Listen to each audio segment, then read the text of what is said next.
और हे श्री राम जी, सीता जी के ससुराल में और पियर में दोनों जगह ही सभी तरह की सुविधा है। उनकी इच्छा के अनुसार जब तक यह विपत्ति नहीं टले तब तक सुखी से कहीं भी रह सकती है।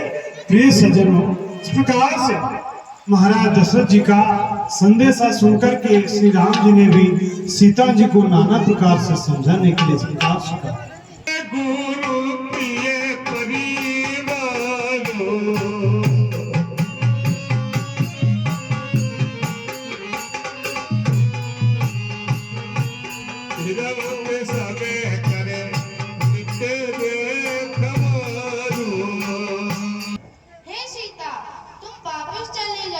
सास ससुर और सब अयोध्यावासी तुम्हारी प्रतीक्षा कर रहे हैं।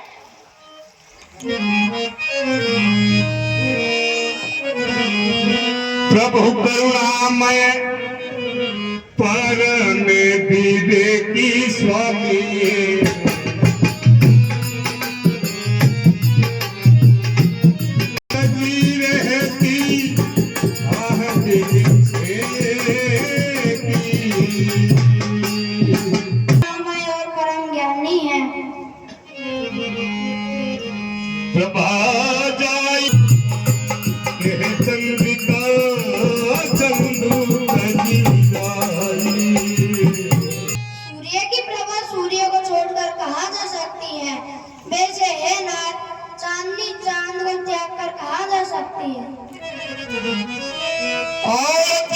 सन्मुख भयो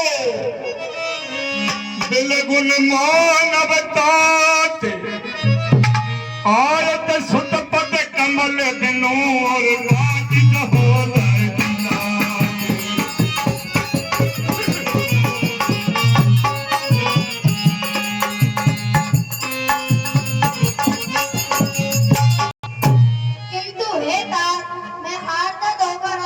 सम्मुख हुई हूँ।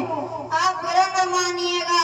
आर्यपुत्र के चरण कमलों में जहाँ तक मेरे रिश्ते नाते हैं वे सभी मेरे लिए व्यर्थ हैं। मुझे श्री रघुनाथ जी के चरण कमलों के बिना कुछ भी सुखदायी नहीं है।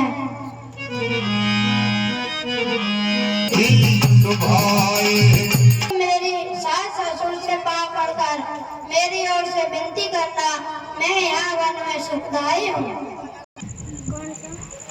रहा है और फिर प्रभु श्री रामचंद्र जी ने बार बार उनको समझाने की कोशिश की है, परंतु अब राम जी की आज्ञा भी तो टाली नहीं जाती।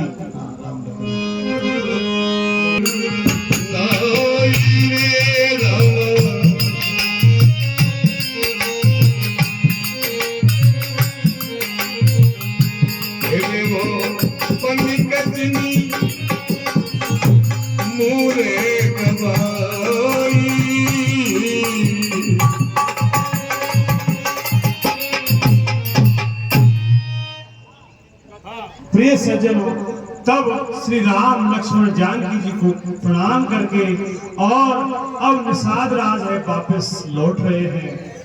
उनकी दशा ऐसी हो रही है कि उनको आंखों से कोई सूझ नहीं रहा है, कानों से कोई सुनाई दे नहीं रहा है और रथ में बैठे हैं, लेकिन घोड़े बार बार हंगना करके और श्री राम जानकी जी की ओर देख रहे हैं, चल नहीं पा रहे हैं। मानो अनजान घोड़े लाकर के जोते हैं। जिनके बिरह में पशु भी ऐसे दुखी हैं तो उनके बिरह में माता पिता पूर्ववासियों का क्या हाल होगा।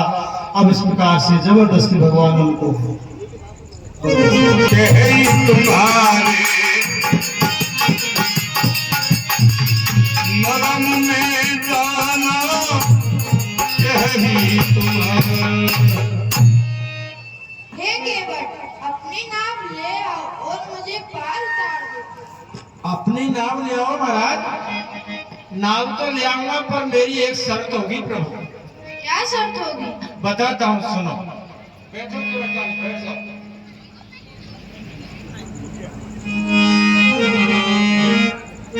अरे भगवान सही सही बताओ ना, बिचारी है क्या